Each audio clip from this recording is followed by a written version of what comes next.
This is a video all about the Big Bang Theory on Fox and TBS. Enjoy the video and Bazinga. Bazinga. Thomas and the Big Bang. Thomas is a cheeky little engine.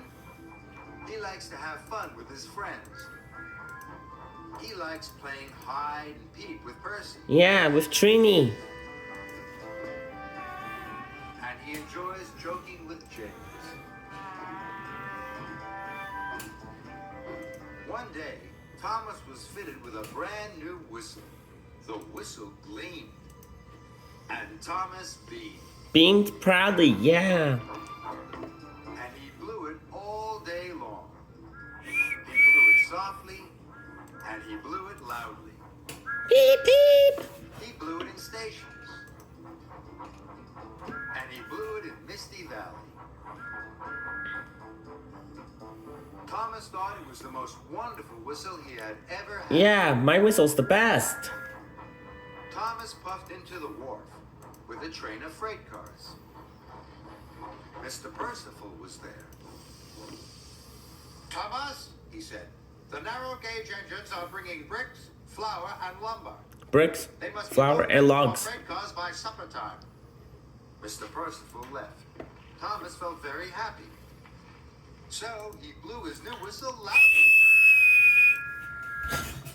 Rheneas was surprised, jumped and biffed into his flatbeds. Skarloey and Sir Handel laughed. Even Rheneas thought it was funny. That was fun, tooted Thomas. Now he wanted to play more jokes. More And jokes. more fun. So Thomas chuffed off to look for another engine to beat. Later, Rusty puffed into the wharf. He was shunting cars full of bright red bricks.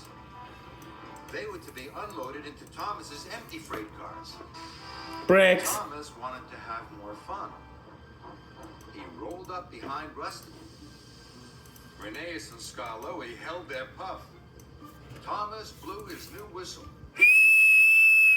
Rusty jumped and he biffed his freight cars.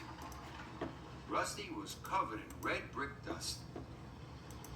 Skarloey and Rheneas both laughed. Thomas thought it was great fun. Yeah. Rusty thought it was fun too. Now he wanted to join in. Can't catch me, hooted Rusty. And he steamed around the wharf. Thomas puffed after him. Let's Everyone go. was laughing and having fun. Yeah, having fun with my laughter. Everyone collected the bricks. Uh-oh. No one collected the bricks. Then Thomas had another idea. Sir Handel will be arriving with the cars of flowers soon, he tooted. Why don't we all peep him at once? Good idea. The little engines were excited.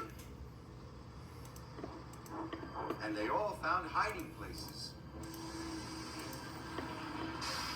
As Sir Handel puffed into the wharf, there was nobody to be seen. Now, cried Thomas. He blew his new whistle as loudly as he could. The little engines blew their whistles too. Sir Handel biffed his freight cars in surprise. Flour flew up into the air like a great white cloud. You look like a ghost, laughed Rusty. Whoa, laughed Sir Handel. Look at me, I'm a ghost. And he steamed away. Soon all the engines were chasing each other. And no one was doing any work. Oh boy. Thomas had another idea. Peter Sam is on his way. Let's peep him as well. And the little engines agreed this was a very good idea. Peter Sam trundled into the wharf. Thomas got ready with his whistle. The little engines got ready too.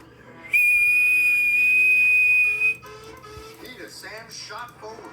He bashed his flatbed so hard they burst through the buffers, smashed through the oil drums stacked on the wharf, and splashed into the canal.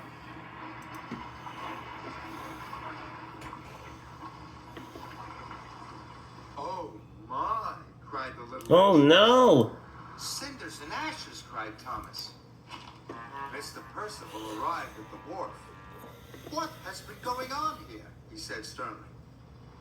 There are bricks all over the rails, flour all over the warehouse, and now lumber is in the canal. I'm sorry, sir, wheezed Thomas sadly. It's all my fault. I just wanted to play jokes and have fun. Mr. Percival was very cross.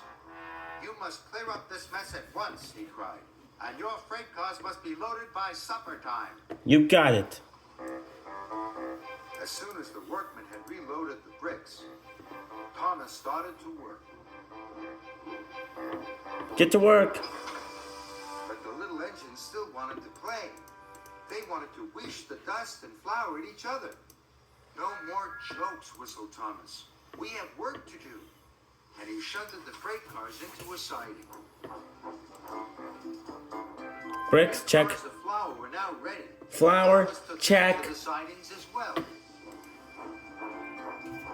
One more. Logs. At last, the workmen had the lumber wagons ready, and Thomas shunted them into the siding too.